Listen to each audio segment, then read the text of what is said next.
Welcome to Susan Woodland!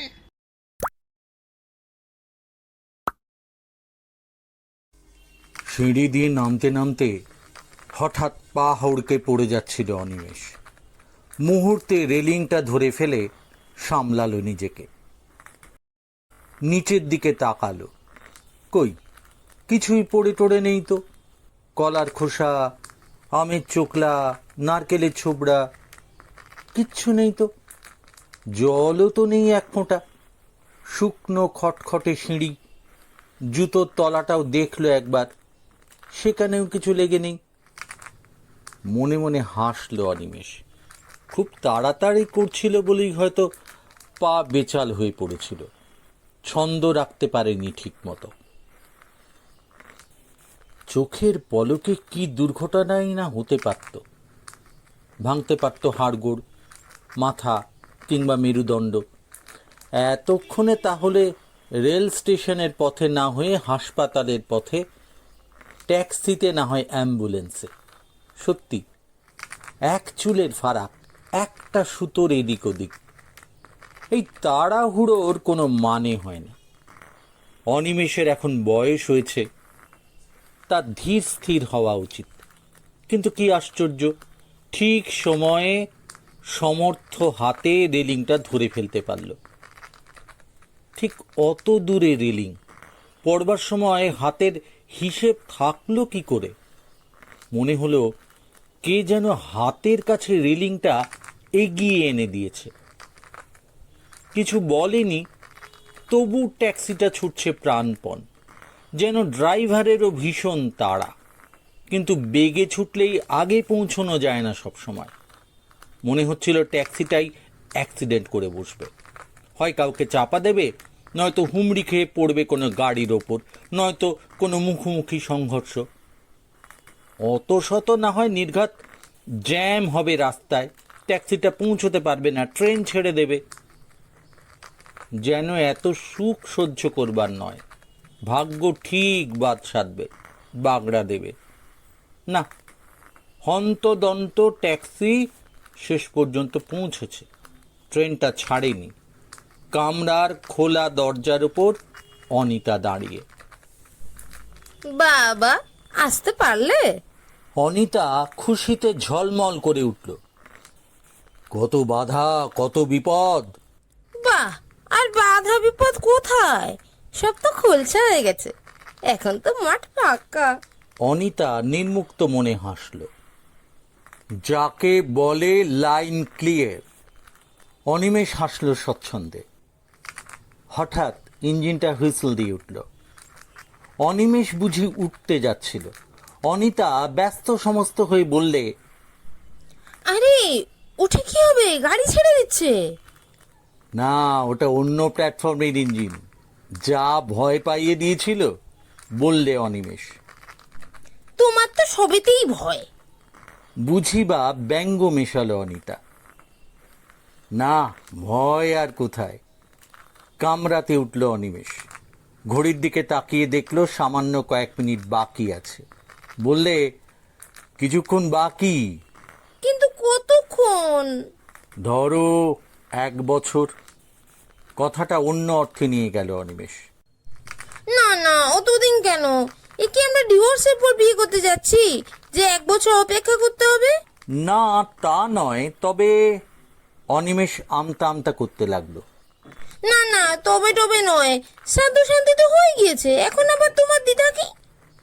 তবু লোকে বলে 1 বছর অপেক্ষা করা ভালো। ছাই বলে, কেউ বলে না। আমি কত বছর অপেক্ষা করে আছি বলো তো? কণ্ঠস্বরে অভিমান আনল অনিতা। আমি আর দেরি করতে প্রস্তুত নই। কিন্তু চলেছ তো কলকাতার বাইরে। কি করব? হঠাৎ বদলি করে দিল। তাতে কি হয়েছে? তুমি দিনক্ষণ ঠিক করে রাখো, চিঠি লিখলেই আমি ছপ করে চলে আসবো। বিয়ে করতে আর হাঙ্গামার কি? লঘু ভরে হাসল অনিতা। শুনছি আমাকেও নাকি বাইরে ঠেলে দেবে। আরে দিক না, তাহলে মফস্বলে যাব। আর যদি না দেয়, কলকাতাতেই থাকো, চলে আসবো এখানে। মোট কথা শুভস্য শীঘ্রম। চোখে তীক্ষ্ণ আকুতি নিয়ে তাকালো অনিতা। লোকে কি বলবে? লোকের কথা না ছেড়ে দাও। লোকে বলবে বউ মারা যাওয়ার 1 মাস পরই বিয়ে করলো। 1 বছর পর করলেও বলবে। লোকের হাতে সৃষ্টি স্থিতি প্রলয়ের ভার নেই। লোকে কি জানে আমার তপস্যার কথা? একটু বা তপ্ত হলো অনিতা। তপস্যা?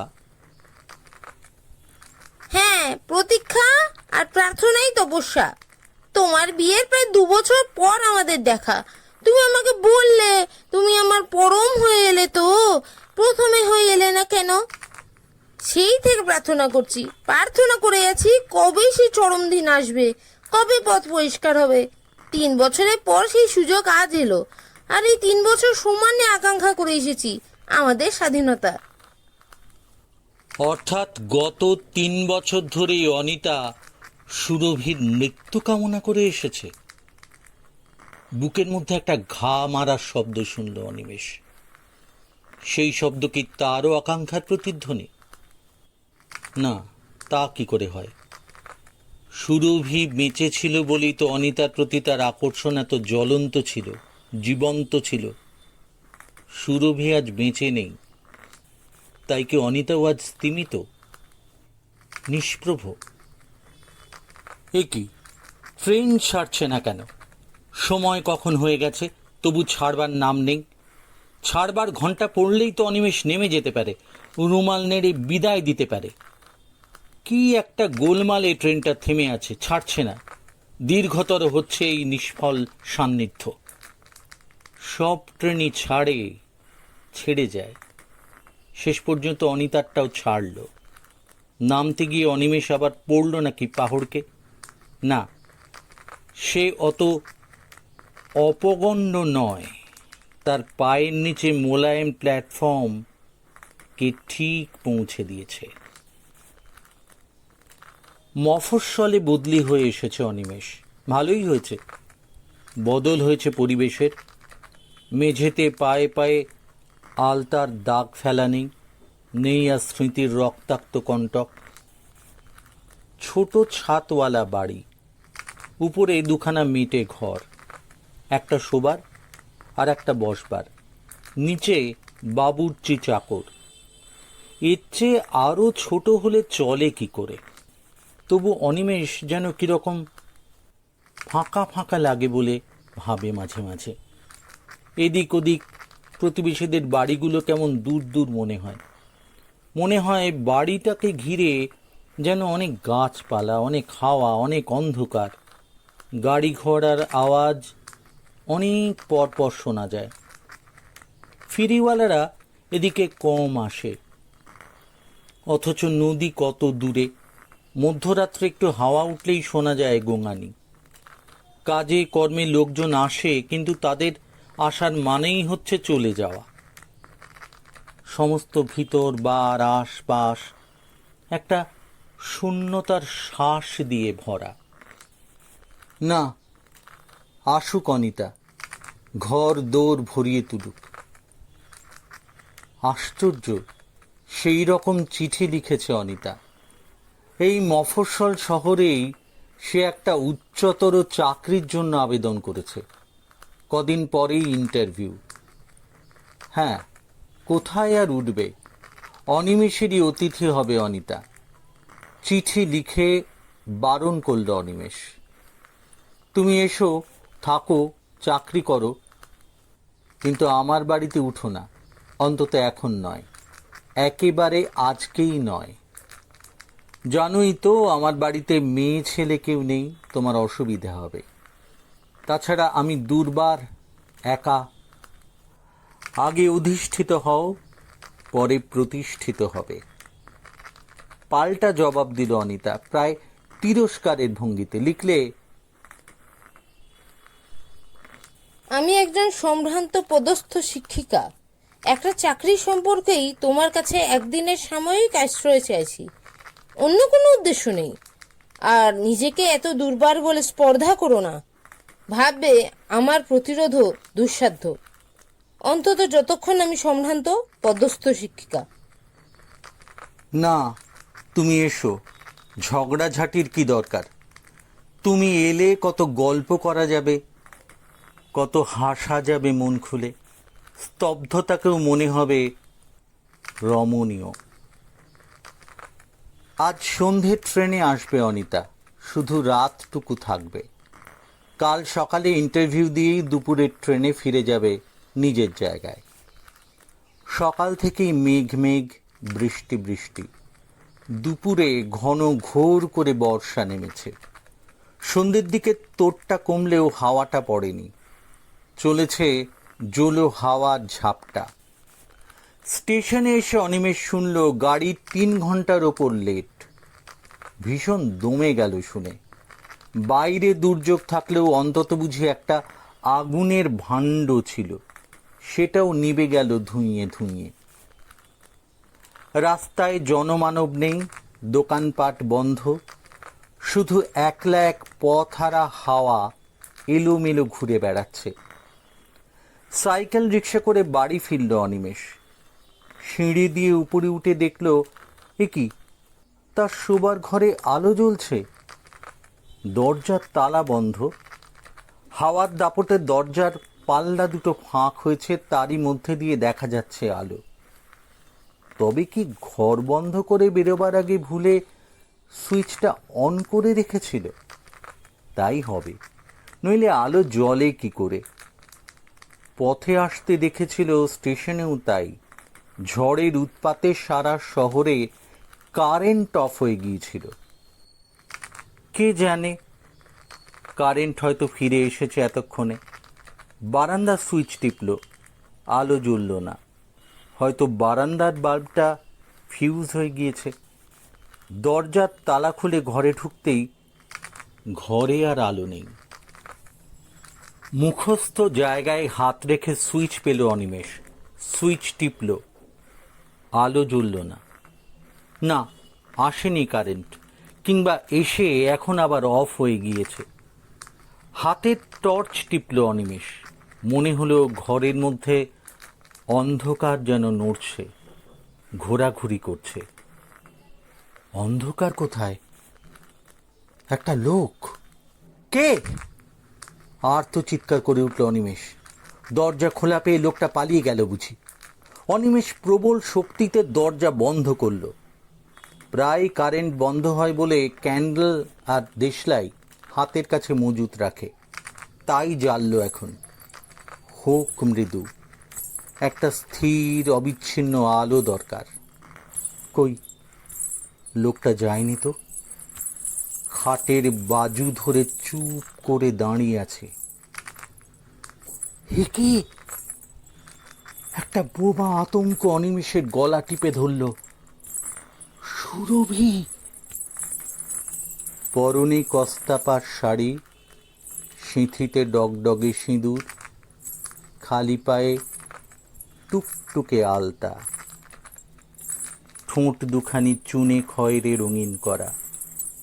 সুরভির ডান হাতের তর্জনী তার ঠোঁটের ওপর রাখল, যেন ইঙ্গিত করল অনিমেষ যেন না চেঁচায়, কথা না বলে। তারপর আস্তে আস্তে হেঁটে হেঁটে দেওয়ালের দিকে সরে গেল সুরভি। সরে গেল যেখানে একটা ক্যালেন্ডার ঝুলছে। একটা তারিখের ওপর আঙুল রাখল।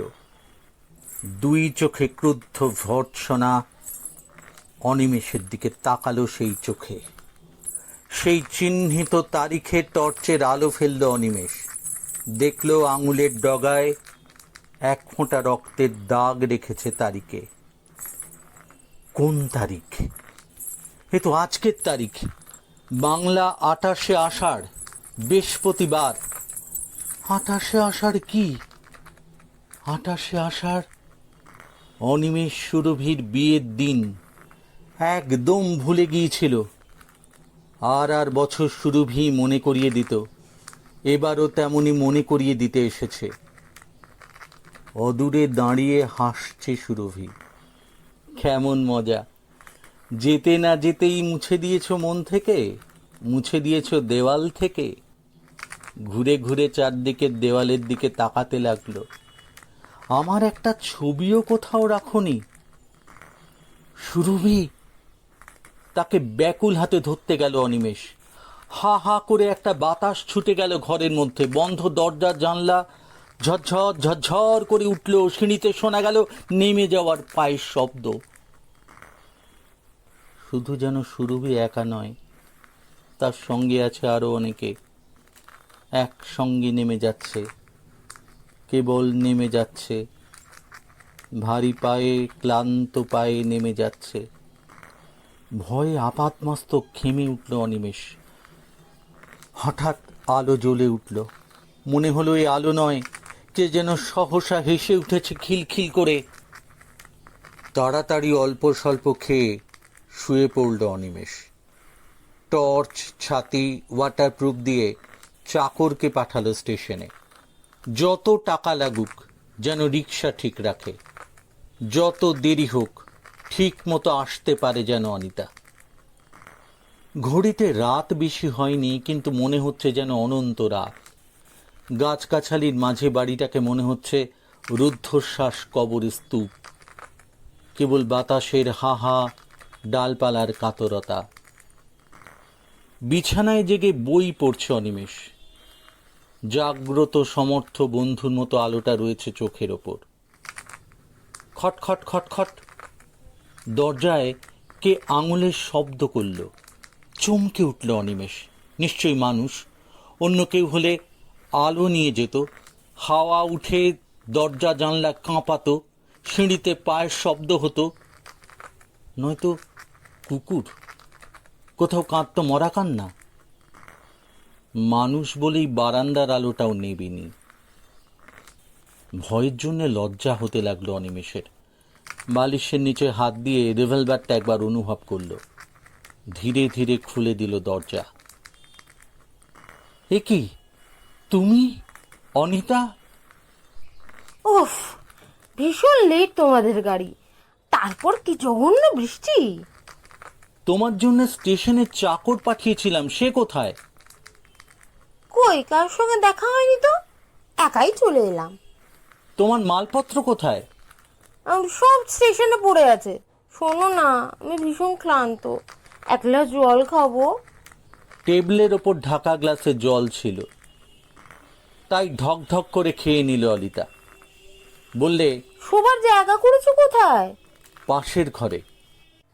আমি যাই, শুয়ে পড়ি গে, দাঁড়াতে পারছি না, নিদারুণ ঘুম পেয়েছে।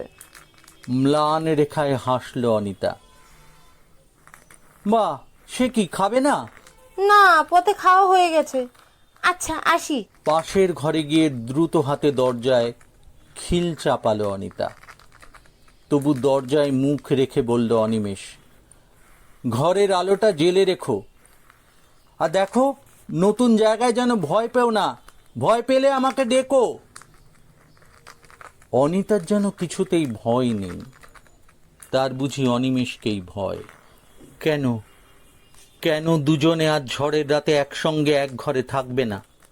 থাকলে জীবন্ত লোকের সংস্পর্শে পরস্পরের আর ভয় থাকতো না। আর যে ভয়ের কথা অনিতা ভেবেছে, সে যে কত অবাস্তব, গায়ের উত্তাপে বুঝিয়ে দিত। তখন কত রাত কে জানে। দু ঘরের মাঝের দরজায় টুক করে একটা শব্দ হলো। সেই শব্দ স্পষ্ট চিনল অনিমেষ। খিল খোলার শব্দ। রুদ্ধ নিঃশ্বাসে বিছানায় বসে রইল অনিমেষ। কই, অনিতা তো এ ঘরে এলো না। না, অনিমেষকেই ডাকছে অনিতা। এক নির্জনতা ডাকছে, এক নিঃসঙ্গতাকে, এক ভয় আর এক ভয়কে। পা টিপে টিপে অনিমেষে উঠে গেল। খোলা দরজায় ঠেলা দিয়ে ঢুকলো ঘরে। দেখল, আলোতে দেখল, এ কি, অনিতা কোথায়? তার বদলে খাটে পাতা বিছানায় বিলোল ভঙ্গিতে সুরভি শুয়ে আছে। অনিতা, অনিতা কোথায়? চিৎকার করে উঠল অনিমেষ। টলে পড়ে গেল মাটিতে। পরদিন সকালে হাসপাতালে অনিমেষের জ্ঞান হলো। একটু সুস্থ হলে শুনল গত রাত্রের ট্রেন অ্যাক্সিডেন্টে অনিতা মারা গেছে, আর ক্যালেন্ডারের তারিখে যে রক্তবিন্দুটা দেখেছিল সেটা আসলে লাল কালির চিহ্ন। মরবার অনেক আগেই তারিখটা দাগিয়ে রেখেছিল সুরভি।